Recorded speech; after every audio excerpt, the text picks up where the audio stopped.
Welcome to the Slop Temple. We pray this video helps. In this video, I will explain how to fix your PlayStation 5 if it's not connecting to your TV. First, let's start with the basics. Make sure your HDMI cables are firmly plugged into both your console and your television. Sometimes a loose connection is all it takes. Also, try switching to a different HDMI port on your TV. You might find one works better. If those don't work, grab a new, certified HDMI 2.1 cable to test. This simple step can often resolve many display issues. Next, let's try a power cycle. Unplug your PlayStation 5 and your TV from the wall for at least 60 seconds. This can often clear up temporary glitches. If that doesn't work, we'll try safe mode. To enter safe mode, turn off your PlayStation 5, then press and hold the power button until you hear 2 beeps.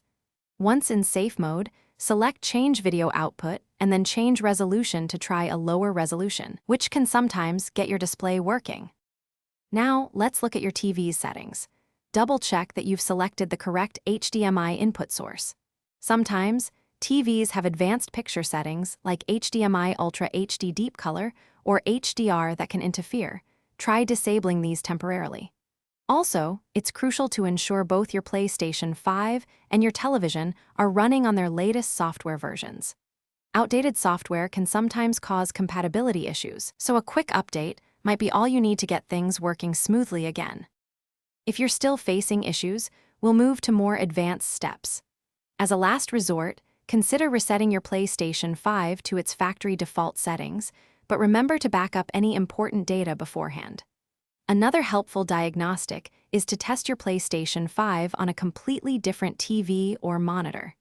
This helps determine if the problem lies with your console or your original television. If all else fails, don't hesitate to contact PlayStation support for further assistance. Thanks for watching. Consider subscribing if we helped you.